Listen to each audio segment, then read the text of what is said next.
Hi guys, thanks for tuning into the channel. My name is Liz and I'm a reseller in Maryland. Quite often lately I've been mentioning that spooky season is upon us. However, I didn't expect it to sneak up on me in the thrift store recently. I literally had to face wild animals in order to find the following treasures. Let's go check it out and see how brave I was.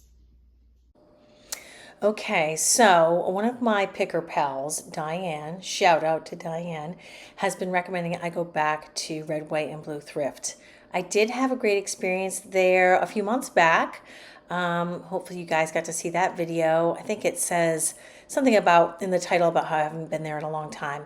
I'll see if I can hunt that one down for you and put it in the show notes, put it in the description box for you. Anyway, this store has a ton of stuff, but you really have to look at every single thing. Now, last time I was here, I had, like I said, a really good thrifting trip. And this time it was a little sparse to start. I did really like these textured glass bowls. They have some good value. It's funny because I think I remember using those when I was young. And sometimes it's hard for us to realize that those are collectible or desirable. Now look at this guy. Foreshadowing for the horrors we're going to, we'll just get to that later. But so I'm kind of scouring, the houseware section, and I thought I saw some amazing Pyrex and Fire King, but it was all dishwasher damaged, and it wasn't a great pattern. It was actually only one piece of Pyrex. Here's some redware, almost always painted black, just to confuse us, but the clay itself is red. And I will show you everything I picked up in the haul later for those of you who like a detailed haul, but I did pick up all three of those pieces. I thought this was Dansk. It was not. I think it was Fallsgraf. It's one of those like Chico type brands where they make good quality, nice looking pieces, but they don't sell well for me, but they fool me all the time. So I got Chico'd by that butter dish. This is adorable, modern. So I'm trying to be a little more conservative with what I pick up because I'm sure you've seen some of my hauls. And if I do that twice a week, that's more than a 40-hour work week to process all of that, even if I just price it and bring it to the booth. So I am trying to be a little more conservative and edit my cart. I think we all get to that point sometimes or at some point in our journey as pickers. That looked really cool, but then it said something like value ceramics, which didn't sound good. It looked vintage at first. And I thought this was going to be studio pottery, but it's like a little kid's dragon plate, which was adorable. But again, not something I really specialize in. And I don't need a ton of stuff like that. So I was hoping to find some really cool coasters like Homeschooling Picker finds. She's had some really good scores with coasters, and I didn't find any. I will say I didn't put these back exactly the way I found them, but I think that people need to see the stuff. So if that bothers you, I apologize, but I don't always think that stacking all of the bowls lets people see all the bowls. So if there's room on the shelf, I will leave them unstacked. I think they actually have a better chance of selling. I don't think it's just that I'm lazy. I'm not a very lazy person, actually. This might be Sanyo. Again, not a big seller. Really attractive, though. So I do move pretty quickly through the thrift store because I have other people kind of breathing down my neck. There was a regular there who had a full cart and wanted to fill it even more. And so I move pretty quickly, but I do almost always include a detailed and slow moving haul at the end for those of you who prefer to skip to that or at least include that as part of your thrifting journey. So this was a really beautiful bag. I really thought I was getting it. This is an Anye bag. I do look at it later and see that for $15, it has some strange surface wear to it. And this was a beautiful looking woven rattan maybe bag, but I think they wanted $15 for this as well, and I comped it out. So some of these things will not make the final cut, but I'm just showing you some of the things I find. The purse aisle was really busy, so it was hard to film with my phone without taking up too much room. And people were a little bit, they weren't pushy, but they were like physically in your space. And I didn't really like that. So I thought this was going to be a great find. No, I think it sells for $15. So that Ralph Lauren that looked kind of like vintage color block was not going to be a keeper. This guy's really cute. He might be a souvenir piece, but I do pick up some souvenir type things if they don't have the name of the destination on them. Studio Pottery, one of my weaknesses. Me, Lavender Clothesline, and Crazy Lamp Lady almost dropped it, but didn't. What's important is I didn't. Look at this one. So I just wanted to show you what I was able to find when I wasn't being bumped into or pushed past, to give you a little bit of an idea of some of the things that are to come and some of the things I found. My favorite find of the day is still to come, so stay tuned for that. This is adorable. I don't often buy things like that, but that was so cute. This, yes, I do buy things like this. Mexican black pottery, absolutely. Now this may be a modern souvenir piece, but I think that he will sell. People like pigs, and black pottery is really hot right now. These were slightly iridescent. I don't know. I guess you can see it in the bottom. And those were really, really cool. And there's a pair of those, which I guess you can see. So this is a good portion of what I end up with if you don't want to stay for the haul, but I would recommend that you do. And this was one of those moments, I know, I couldn't help myself. I literally wondered, did I donate these shoes? I may have. I live in these Yucatan sandals because they are like being barefoot, but better. Oh yes, so here's where I show you that strange wear that's on that Anye bag and why I didn't get it. So we're going to another thrift store. Things get a little strange. So I'm minding my own business and I see this pretty vase. I'm not thinking it's super old, but I really like the colors and the pattern on it. The shape is even unusual. $5 basically. Andrea by Sadek. I looked it up, $15. I didn't want to mess with it. I just didn't, not for the $10. And I think you'd get 15 online. I did have a good time looking at all these little bags. I'll show you what I picked out. I think I had picked out a couple and put them in the cart before I started really thumbing through them all. This was really pretty. That was not vintage, but it sort of looked like it. And I don't know why. I guess I like this pattern. This one really caught my eye. They always have a ton of purses and wallets and wristlets here. And I don't like to get bogged down, but I hadn't really found too much. So I said, you know what? Let's let our fingers do the walking through here. I think that was supposed to be like a Dooney and Burke knockoff. I don't know what we're seeing there. So I actually just sold one of the pieces that I already put in my cart. I'll show it to you in a second. I can't help myself because they had so many. Look how many there are. Look how many. So I have sold pieces like this one, but this isn't the one that just sold in my booth. I sold this identical one. Now I actually put that in the wash. Someone told me years ago that you can do that. And I decided to do it because I had a few stains. I used Dawn dishwashing detergent. I put it on the stains. Oh my goodness, wow. I don't know what you use that for. Oh, this is where the ladies saw the rat. And yes, I stayed and shopped. I decided it was worth it since I didn't have any competition because they were all too scared to be in that corner. I thought this was so beautiful, but I wasn't sure if it was going to sell. Oh my goodness. Sorry about that camera work. Very dramatic. This was actually, I think, the find of the day. These sell for crazy money.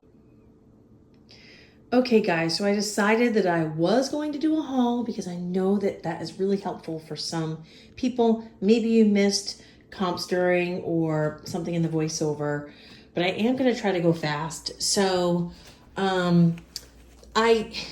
what I would recommend with clothing in a store that's overwhelming, like the red, white, and blue store, is touch, and I think Lavender Clothesline talks about this, touch everything as you kind of walk down the aisles and look for something that stands out or looks like it could be quality. That's how I found this sweater. Now, did I have a lot of busts? Yeah, totally. There were a few things I thought were vintage. Maybe they were Chico's, maybe they were Shein, but this actually is vintage. This is Lee Sands. Sorry, I can't do this with one hand, but anyway, the name is Lee Sands. This is Rabbit Angora sweater. Now, I did pay up a little bit. This is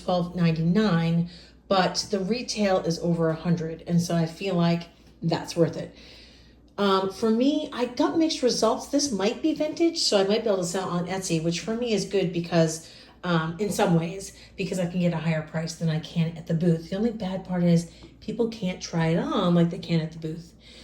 I got a pair of these studio pottery mugs. You can see the crazing. That's that crackling on the surface. Now, contrary to popular belief and what a lot of people are saying, that crazing occurs the day this piece was born, fired in the kiln. It shows up more with age.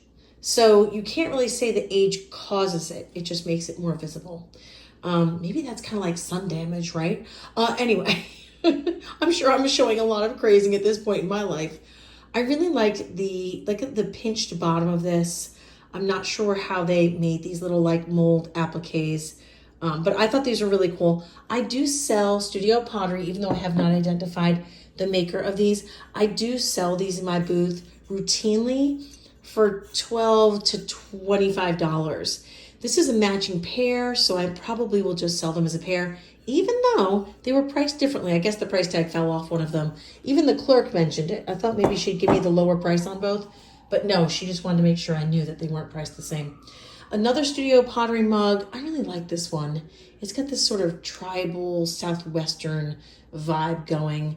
$1.99. This one is signed. If I find anything out about this artist, I will put something up on the screen. But again, I pick up studio pottery because it sells consistently for me at my booth. If I identify an artist, I often do put it on Etsy because you can get higher prices because you've got millions of people searching online to find pieces by certain makers. I really liked these pine trees. I feel like it's the right season. The comp can't be quite right on this one.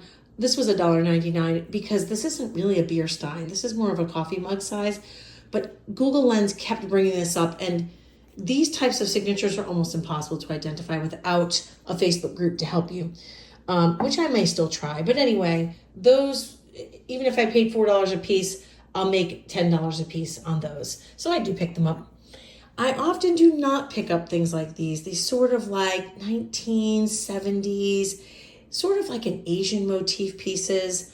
But this is Takahashi. I guess Kathy's the name of the line. I just feel like cat stuff sells. And the condition on this was really nice.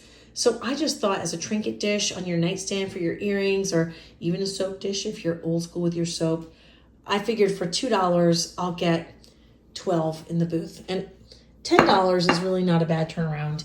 Now, remember, we've seen pieces like this before. These are often made in Japan. This is a pair of shakers, and I guess this is a sugar bowl. I guess it could be a honey pot. I do not think it is a creamer. There was one that just like it that came up on Google Lens, but mine doesn't have a spout. I probably will sell these in the booth because the comp's not that high, but I have a weakness for this redware. And remember, it's called redware because of the red clay, not because of the glaze. And now I'm noticing this happens to me all the time. Look, see, rookie mistakes. This guy has a decent repair. I still think he'll sell because he is relatively well repaired.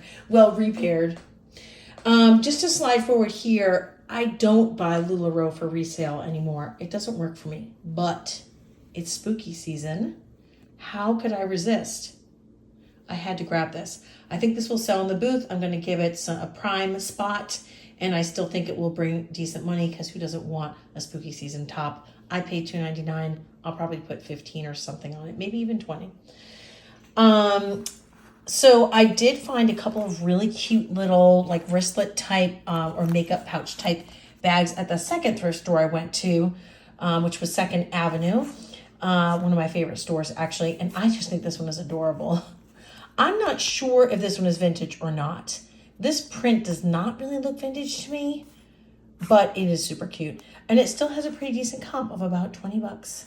So, I paid $4 for it. I thought it was vintage in the moment. I suppose it might still be. I'll have to do a little more exploring with that. And Coach, the wristlet's probably 18 to 20. I couldn't help myself for $2.99. I was having a moment. I don't really buy a lot of Kate Spade stuff, but this was so nicely made. I checked it out. It's made by Lennox. It's a ring dish, obviously. It's actually got a name, Ring It Up. And so we rang it up for $1.99. I guess I'll probably put this in the booth. I don't think it's vintage, but the comps were pretty good. In fact, I think the first comp I found was over $30 used, which is crazy. I wouldn't price it at that in the booth, but I think I can probably make almost $20 on that piece. I did include this, and I did pick this up, and I've had this piece before. Laurel Birch. Look for her jewelry especially, and her early jewelry might not be signed, but Google Lens might identify it for you. And some of her early jewelry was also sterling. So I do want you to look out for her stuff. You know, there's a part of me that remembers this stuff in the 90s and thinks it's sort of like out of fashion, but it's back. I mean, it's been a long time, people. So this is really cute for a collector, but also just a cat person. It doesn't have to be a Laurel Birch collector. So that was $3.99. The comp's pretty good. I'll probably make 20 bucks on that. That's fine with me. I may list that online because I do believe that is vintage. This is just a really cute dish, and I almost didn't buy it because it has a little bit of that, sort of like that coarseness to it that like an amateur piece might have. But when I saw this signature, that didn't look like an amateur signature. And this 1090, initially I was thinking it was 10 out of 90 items, but now I'm thinking, is it October 1990? I'm not sure. I'll let you know on the screen if I find something out. But this is by, now I can't remember his first name. Anyway, the potter's last name is Rice. And I think this is probably like a $25 trinket dish. I still think I'll probably put that in the booth. I tend to save my more expensive items for Etsy due to fees and taxes and all that shenanigans. So this reminded me of the Mexican pottery that we call Oaxaca, or maybe it's from Oaxaca, which I pronounced wrong for most of my life because it looks like a crazy word to us with all of its vowels, right, front-loaded. So this is not a super vintage piece, but I think that this will sell in the booth for probably about $15. I think he was either $1.99 or $2.99. Again, my cat lovers, they always come through for me. So I'm not going to list this online because it's probably about a $14, $15 item, but I'll put him in the booth and I think that he will sell. So I grabbed him. It wasn't like the most amazing thrifting day, but I felt like there were a couple of teachable moments and I definitely will make money. So I figured why not share it with you guys. This was from the section of the store where the women were screaming about the rat. Of course, I turned off my camera because I was almost done shopping. I turned it back on to kind of show you where the rat was seen, and I debated going over there and exploring, but it turned out I'm not as brave as I thought. But I did pick up this really neat, I don't think this is real beach glass. It's probably like glass that has been beached by mankind. In other words, they probably have some kind of like not a rock polisher, the other kind, a rock rougher-upper. Help me out with words, people. I just thought this was really pretty, actually. Even if it isn't actually peach glass I found in all of my amazing travels, a wreath made out of this glass in the colors, beautiful. And wait till you see the comp. So I paid $7.99 thinking, well, I can sell it for $25, probably on Facebook and maybe more in the booth. When I saw the comps, which I believe, and don't quote me on this, which I guess you won't, over $100 or something, I said, whoa, I'm glad I grabbed that. It was worth venturing into the rat zone. There's a title for you. So I'm not sure I don't know what to call this. I don't know what this is. It's a decorative piece. Are these gargoyles? Are they coyotes? Can you guys help me? It was attached to something else. Not sure what, maybe the back of a chair. But I think this is awesome. I think it's awesome year round, but also for spooky season. Just to prop up maybe behind like your bowl of candy or, I don't know, on your mantle. I would definitely keep that up year round. So what did I pay for this? Is the tag still on it? I paid $3.99. I think in the booth, I thought it was signed. I think in the booth I can probably sell it for about $24 to $30 because it's really cool. And then this little piece really surprised me. I've had this piece before. I believe the one I had last time was missing the rose, and she still sold. So I grabbed her, and I paid $7.99. But this is such a gorgeous lamp. The comp I'm going to use has it lit up. It's so amazing. It is so beautiful, so beautiful, so well worth it. I think the comp was at least $60.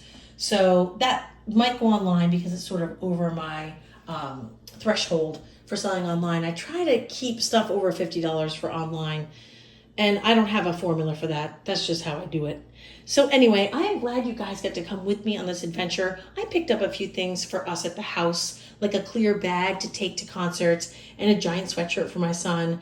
But these are the things I thought you guys might want to see a little bit more information about and see why I bought them, what I paid, and what I think I can make on them with a little more time invested.